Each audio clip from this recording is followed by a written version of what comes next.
Un cordial saludo, soy la profe Jenny y el día de hoy nos toca un tema muy interesante, como lo es la vida y su diversidad.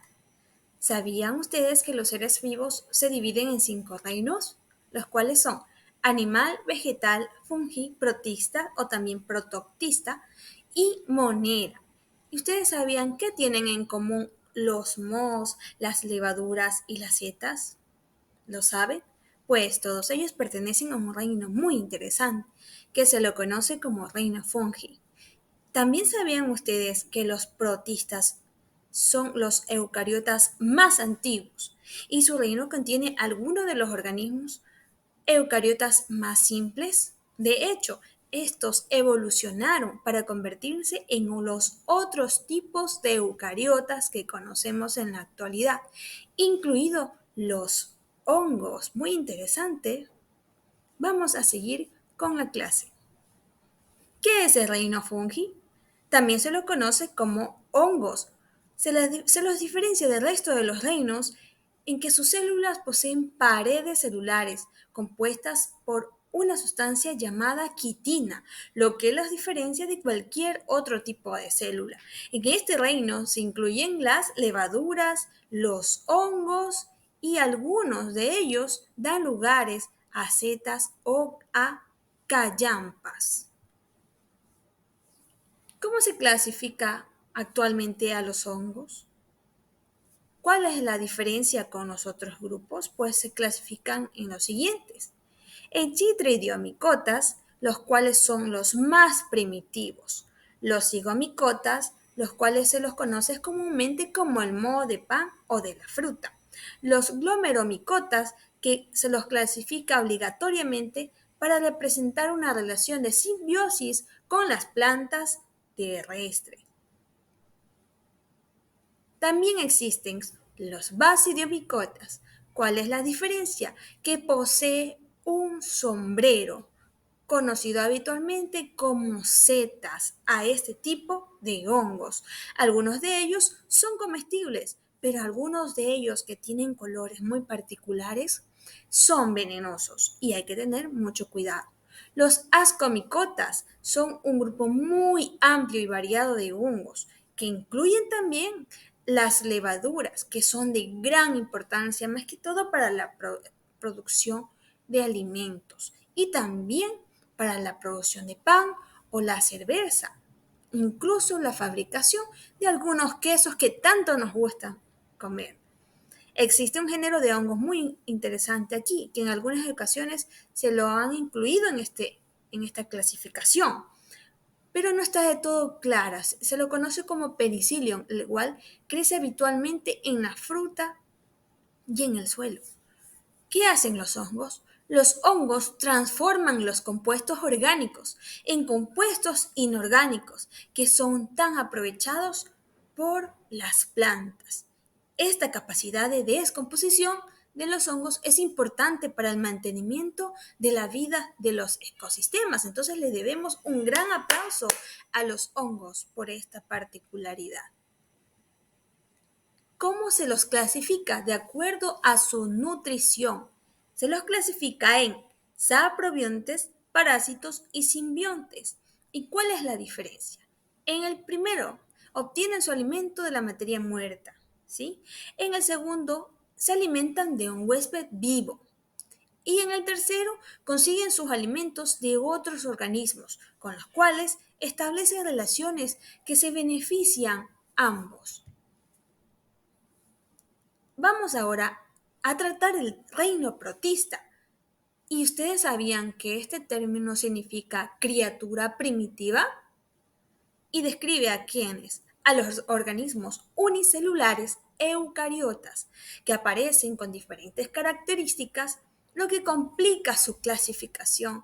En la línea evolutiva de los seres vivos comparten muchas características con los reinos animal, vegetal y los hongos. Es por ello que lo mencionamos al inicio del tema, donde los protistas son los primeros organismos eucariotas de los cuales fueron evolucionando los demás. Y nos encontramos con los protozoos. Son protistas unicelulares similares a los animales. Sí, en su mayoría poseen una nutrición heterótrofa. Pueden obtener su alimento como depredadores de bacterias y otros protozoos o mediante la ingesta de materia orgánica en descomposición. ¿Dónde es común encontrarlos? En las charcas de agua dulce. Vamos a clasificarlos según su locomoción o movimiento, como flagelados, sarcódinos, ciliados y esporozoarios. ¿Cuáles son los flagelados? Son los más primitivos y presentan uno más flagelos, que utilizan para movilizarse en ambientes acuáticos.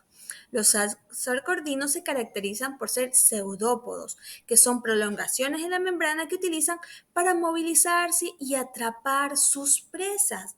Los ciliados son los que se movilizan por medio de cilios, como su nombre lo indica. Son proyecciones muy cortas a manera de pelos que generan vibraciones y mediante los cuales se pueden mover y generar corrientes de agua. Asimismo, por último, los esporozoarios, que son capaces de presentar estructuras para la locomoción. Son en su mayoría parásitos de vertebrados e invertebrados. Las algas son también protistas, fotosintéticos y viven en un medio acuático. Pueden ser unicelulares y pluricelulares, pero no forman tejidos verdaderos ni haces vasculares. Tenemos también los mohos acuáticos y los mucilaginosos. Estos también son protistas que a simple vista son similares a los hongos. Sin embargo, no lo son gracias a sus características bioquímicas en su pared celular que no tienen quitina. Esa es su gran diferencia. Se distinguen tres grupos de mohos dentro de los protistas. Vamos a ver a continuación. Mixomicetos o mohos mucilaginosos acelulares, acrasiomicetos o mohos mucilaginosos celulares y los omicetos que pertenecen a ellos, los mohos acuáticos. Tenemos también las cianobacterias, cerrando con broche de oro.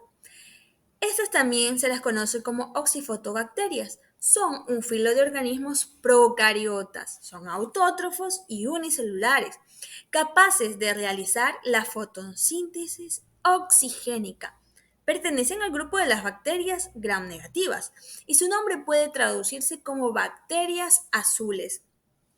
Pues el prefijo ciano hace referencia a su color azulado que es característico de esta especie. En la actualidad se agrupan las cianobacterias en la clase de Cyanophyceae, del dominio bacteria, perteneciente al que ya está en desuso reino Monera. Aquí podemos ver una gráfica con todas las partes que la conforman a esta cianobacteria, como son principalmente el nucleoide con un anillo de ADN, ribosomas, tilacoides. También tenemos carboxisomas, la capa mucosa, la cápsula, la capa de lima, una capa de péptidoglucano dentro en su membrana externa. La conforma la membrana celular. Asimismo, su pared celular. Y tenemos la membrana del tilacoide, la cual está compuesta por ficobilisomas. Los grupos de cianobacterias son los heterocistos, los acinetos, tenemos los baeocistos y los nedridios. ¿Qué son ellos? Los heterocistos son células encargadas de fijar nitrógeno atmosférico, lo cual lo hace muy importante para la naturaleza. Los acinetos son las células más grandes y sirven para almacenar almidón cianofisio. Los baeocistos, células encargadas de la ramificación de colonias mediante la fisión múltiple. Los nedridios son células que hacen apoptosis para permitir la propagación de las colonias. Y es por ello que nosotros les agradecemos por la atención brindada a esta clase tan interesante y esperamos verlos próximamente en un tema muy importante para el aprendizaje. Gracias por su presencia.